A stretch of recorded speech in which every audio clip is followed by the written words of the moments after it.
Hola, ¿qué tal estáis? Espero que estéis muy bien. Bienvenidos a vuestro canal Espiritualidad Práctica. Hoy estudiaremos las fiestas solemnes que Yahvé dio al pueblo de Israel y su cumplimiento en el Mesías.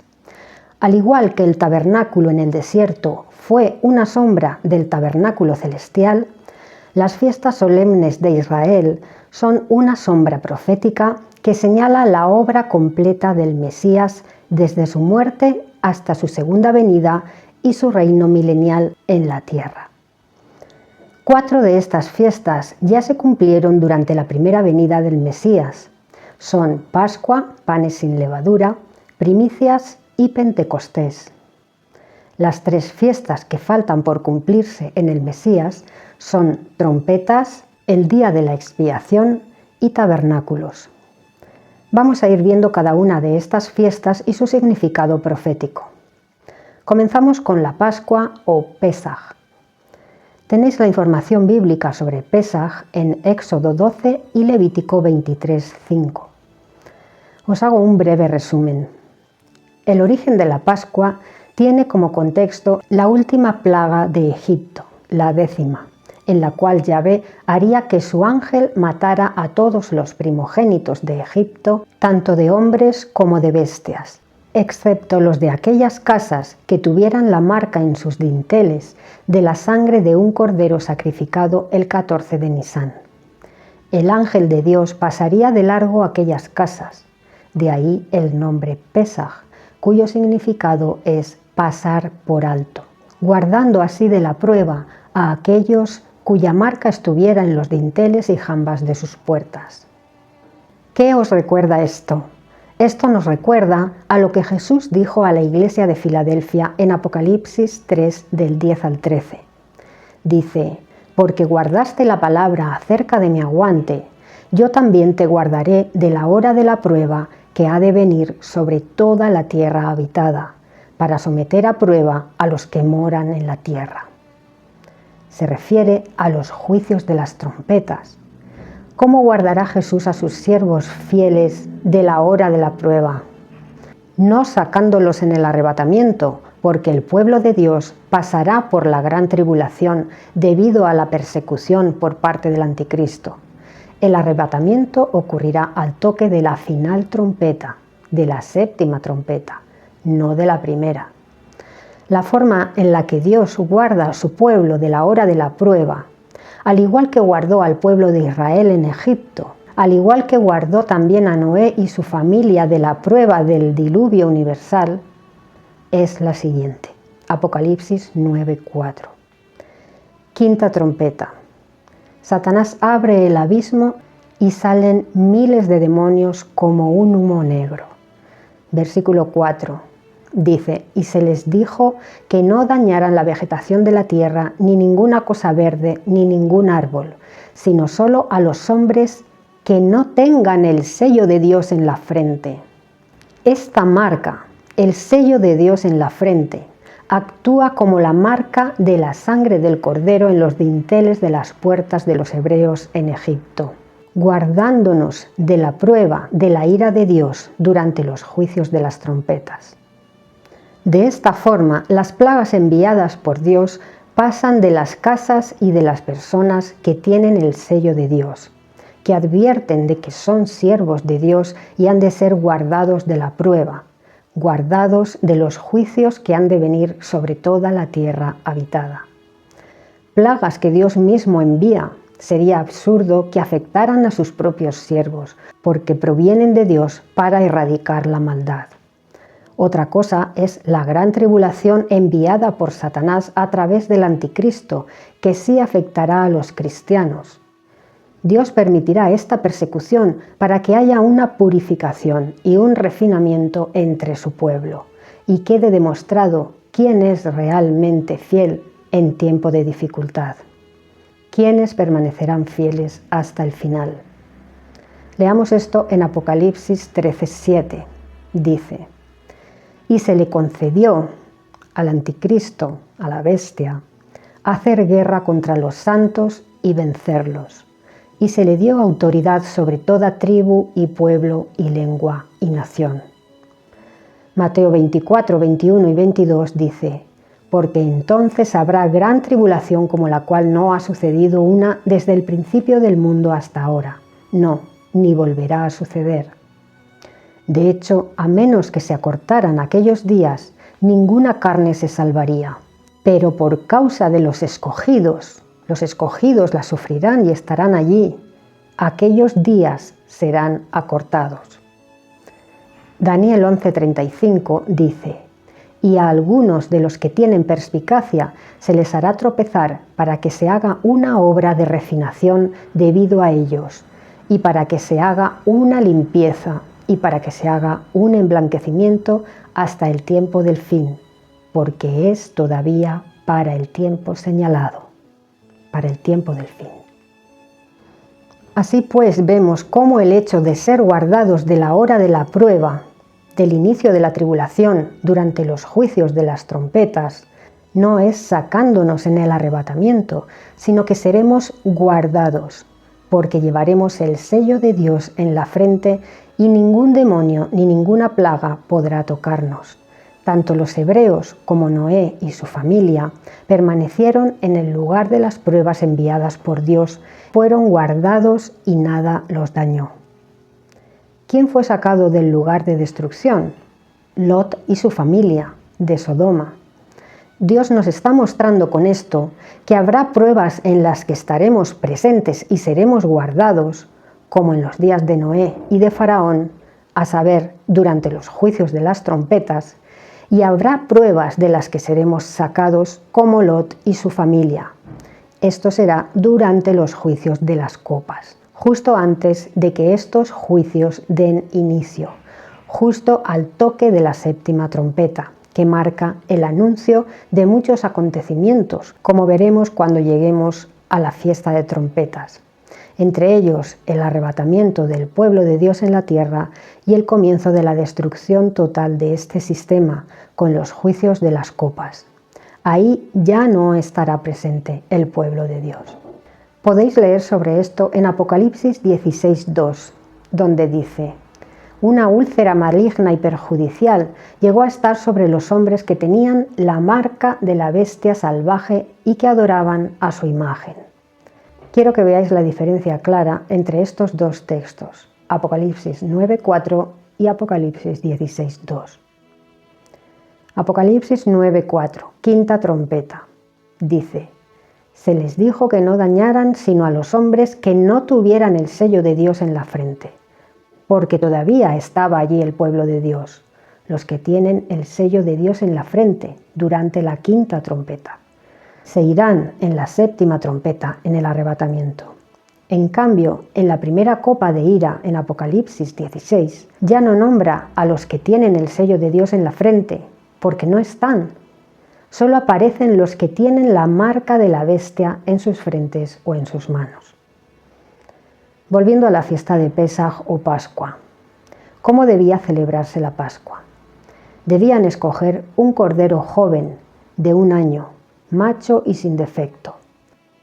No se le debía quebrar ningún hueso, debía ser asado al fuego, no cocido, y debía consumirse completamente. Si quedaba algún resto, debía ser quemado para que no actuara en él la corrupción y la putrefacción. El día 10 de Nisán ya tenían que tener ese cordero seleccionado para ser sacrificado el día 14 de Nisán en la luna llena de primavera, la más iluminada del año, entre las 2 tardes, es decir, entre las 12 del mediodía y las 6 de la tarde. El cordero debía sacrificarse en el lugar elegido por Dios. Después del éxodo y la conquista de Canaán, fue Silo, ciudad situada a 45 kilómetros al norte de Jerusalén, el lugar elegido por Dios para poner el tabernáculo y hacer los sacrificios. En Silo se congregaban para las fiestas, porque las 3 primeras fiestas eran continuadas. Pascua el 14 de Nisán. Al día siguiente, 15, comenzaba la fiesta de panes sin levadura, que duraba 7 días. Y el 8º día era la fiesta de primicias. cuando el sacerdote mecía las primeras gavillas de la cosecha de trigo para que el pueblo obtuviera la aprobación de Dios. Estas 3 fiestas simbolizan la muerte de Cristo, su sepultura y su resurrección. Más tarde, el lugar de sacrificio sería el Templo de Jerusalén. Los judíos debían de peregrinar al menos una vez al año a Jerusalén. El cordero más importante era el que se sacrificaba en el templo. Era llevado allí el día 10 y era examinado por los sacerdotes. Eso es exactamente lo que ocurrió con Jesús. Antes de su muerte, Pilatos lo examinó haciéndole preguntas y lo declaró 3 veces justo, inocente, sin mancha. También los sacerdotes se acercaron para examinarlo con sus preguntas y probarlo. Fue un tribunal gentil el que lo declaró justo, inocente, y no el tribunal judío. Por eso, durante su entrada triunfal en Jerusalén, montado sobre un pollino, cuando la gente lo aclamó como rey con hosanas, pidiéndole la salvación, y los fariseos le llamaron la atención a Jesús por no reprender a la multitud, Jesús les dijo a los fariseos: «Si esta gente permaneciera callada, las piedras clamarían». Y es que los judíos llamaban piedras o perros a los gentiles, entre otras cosas. Este es uno de tantos dobles sentidos que utiliza Jesús para que quien escuche entienda.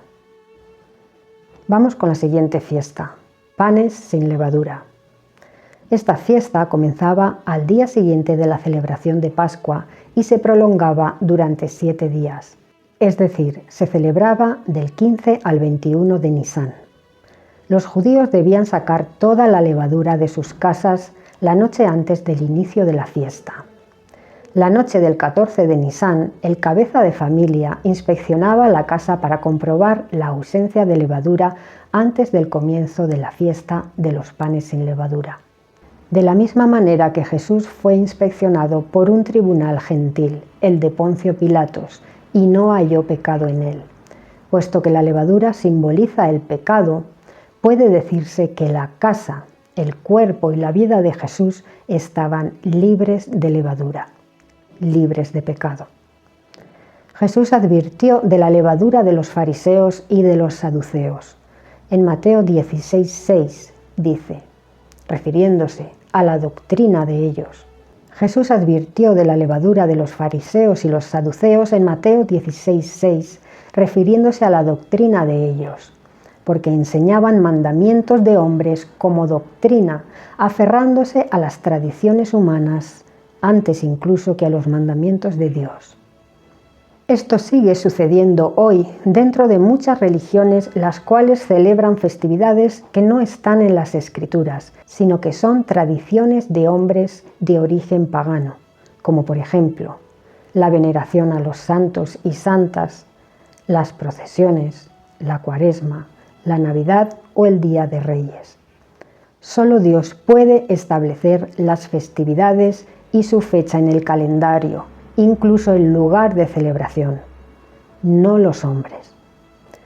Todas las celebraciones, rituales y enseñanzas que no están en las Escrituras, en la palabra de Dios, son mandamientos de hombres, levadura como la de los fariseos, que corrompe la enseñanza pura y verdadera que proviene del Padre.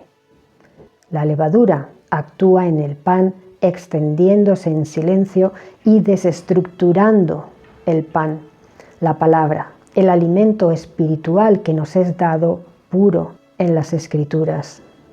El propio Cristo dijo en Juan 6:32 al 35, Moisés no les dio el pan del cielo, refiriéndose al maná, pero mi Padre sí les da el verdadero pan del cielo, porque el pan de Dios es aquel que baja del cielo y da vida al mundo. Por tanto le dijeron, Señor, siempre danos este pan. Jesús les dijo, yo soy el pan de vida. Al que viene a mí, de ninguna manera le dará hambre, y al que ejerce fe en mí, no le dará sed jamás. Versículos 48 al 50. Dice, yo soy el pan de la vida.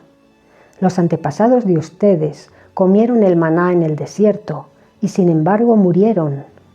Este es el pan que baja del cielo, para que cualquiera pueda comer de él y no morir.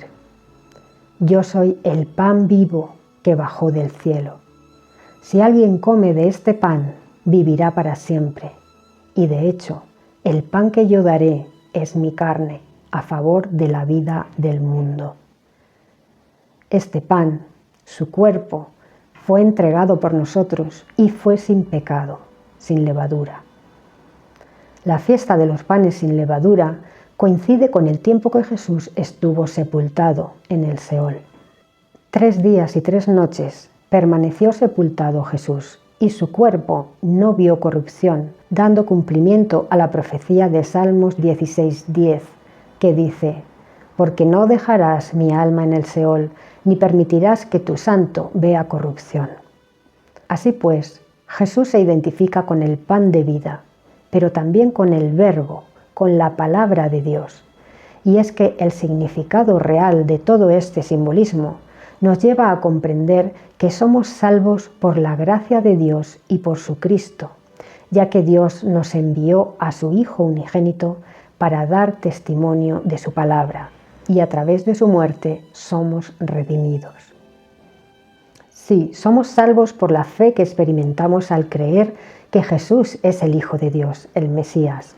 Pero Jesús nos advierte en Mateo 7:21: «No todo el que me dice Señor, Señor, entrará en el reino de los cielos, sino el que hace la voluntad de mi Padre que está en los cielos».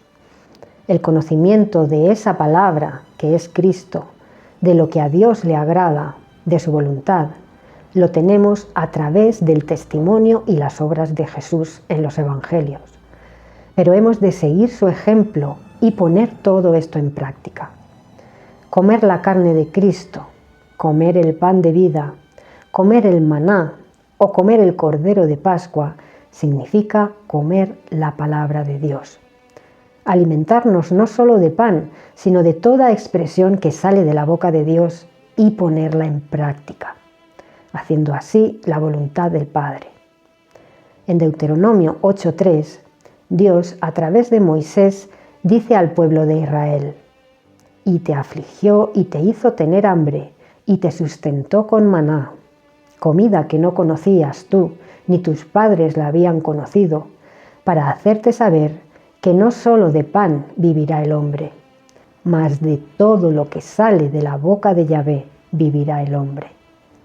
Jesús utilizó este texto de Deuteronomio para contestarle a Satanás cuando lo tentó en el desierto diciendo: «Si eres hijo de Dios, di que estas piedras se conviertan en pan». En Juan 6:63, Jesús dice: «El Espíritu es el que da vida. La carne no sirve para nada. Las palabras que yo os he hablado son espíritu y son vida». La Biblia dice que Jesús es la palabra de Dios. En Juan 1:1 dice: en el principio de la creación, el Verbo, Cristo, ya existía. Y el Verbo estaba con Dios, y el Verbo era un Elohim. Todas las cosas por Él fueron hechas, y sin Él nada de lo que ha sido hecho fue hecho. En Él estaba la vida, y la vida era la luz de los hombres. Qué bonito texto. El versículo 14 dice: «Y aquel Verbo fue hecho carne y habitó entre nosotros». En Apocalipsis 18:13 dice: «Y su nombre es la palabra de Dios». La palabra de Dios, que es Cristo, vino a testificar al mundo y con su testimonio y su obra nos mostró al Padre a través suyo. Por eso, cuando Felipe le dijo en Juan 14:8: «Señor, muéstranos al Padre y nos basta», Jesús le dijo: «¿Tanto tiempo hace que estoy con vosotros y no me has conocido?». Versículo 10. ¿No crees que yo estoy en el Padre y el Padre está en mí? Las palabras que yo os digo no las hablo por mi propia cuenta, sino que el Padre que mora en mí es el que hace las obras. De la misma manera que el Padre mora en Cristo, Cristo mora en nosotros, Si es así, nuestras obras y nuestro testimonio hablarán de esto. Así lo expresó Pablo en Gálatas 2:20. Dice: estoy fijado a un madero junto con Cristo.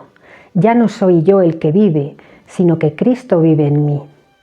Y la vida que ahora vivo en la carne, la vivo por la fe en el Hijo de Dios, el cual me amó y se entregó a sí mismo por mí. Como dice 1 de Juan 4:19, nosotros le amamos porque Él nos amó primero.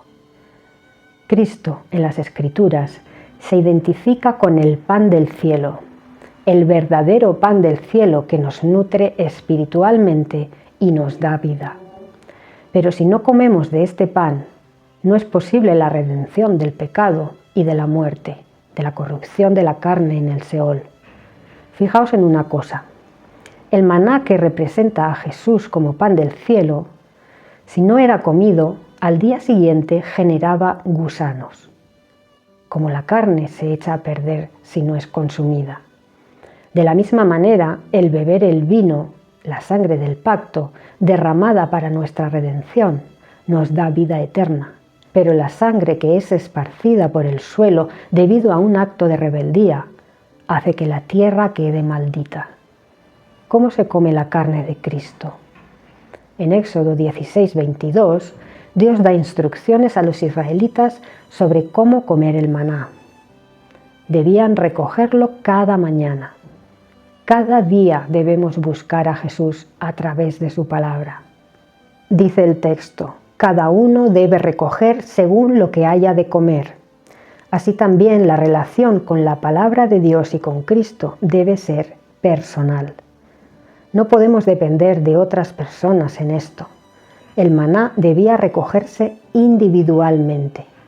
No es suficiente con decirle a alguien: reza por mí, o con escuchar a otras personas hablar sobre la palabra de Dios, sino que es necesario el acercamiento personal, la oración personal y el estudio de la palabra personal e individual. Los israelitas debían recoger el maná a primera hora de la mañana, porque avanzado el día se derretía. De la misma manera, la búsqueda del alimento espiritual debe ser lo primero en nuestro día a día, poniendo el reino en primer lugar en nuestra vida. Como dijo Jesús en Juan 6:27, trabajad no por la comida que perece, sino por el alimento que permanece para vida eterna, el cual el Hijo del Hombre os dará, porque este es a quien el Padre ha marcado con su sello. El maná no se echaba a perder como cualquier pan, poniéndose duro o mohoso. En Éxodo 16:20 nos dice que si no se consumía, criaba gusanos y hedía, como la carne, ya que representaba el cuerpo de Cristo como pan sin levadura. Solo el viernes debían recoger doble ración porque el sábado era día de descanso y no podían salir a recogerlo. Y ese día, el sábado, el pan no entraba en corrupción. El sábado fue el tercer día que Jesús estuvo en el sepulcro y su cuerpo no entró en corrupción. En cuanto a la levadura mencionada en las Escrituras haciendo referencia a las enseñanzas u obras corruptas, tenemos varios textos que nos advierten sobre ella. Mateo 16 nos habla sobre la levadura de los fariseos y los saduceos. Los fariseos eran fanáticos de la ley, pero también de las tradiciones judías, por lo que enseñaban mandamientos de hombres como doctrina, anteponiendo muchas veces las tradiciones de los hombres a la ley de Dios. Los fariseos amaban el dinero, eran hipócritas y les gustaba sentarse en los lugares de honor, lo que denota falta de humildad. También abusaban económicamente de las viudas y los huérfanos, a los que no mostraban ningún tipo de compasión. Los saduceos no creían en la resurrección de los muertos y transmitían a los demás esta falsa enseñanza, actuando como la levadura que se extiende por toda la masa. En Marcos 8:15 Jesús les dice: guardaos de la levadura de Herodes. Herodes era un gobernante corrupto y violento que buscaba su propio beneficio y el poder. La levadura de Herodes representa la tentación de buscar el poder y la riqueza, alejándose así de la palabra de Dios y de Cristo. Porque escrito está: no puedes servir a dos amos, a Dios y a las riquezas. Pablo nombra también la levadura en su carta a los Gálatas y a los Corintios. La levadura en Gálatas 5 representa la tentación de seguir falsas enseñanzas que no están en las Escrituras y nos alejan de Cristo. En 1 Corintios 5, Pablo identifica a la levadura con las malas prácticas que tienen que ver con la inmoralidad sexual. Seamos fieles y sigamos el ejemplo de Cristo y pongámoslo en práctica. No nos dejemos engañar o seamos frívolos siguiendo tradiciones o enseñanzas de hombres que no están en las Escrituras.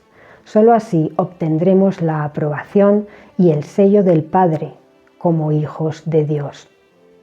Hasta aquí el vídeo de hoy. Espero que os haya sido de utilidad la información. Nos vemos en un próximo vídeo. Gracias por escuchar la palabra inspirada. Un abrazo.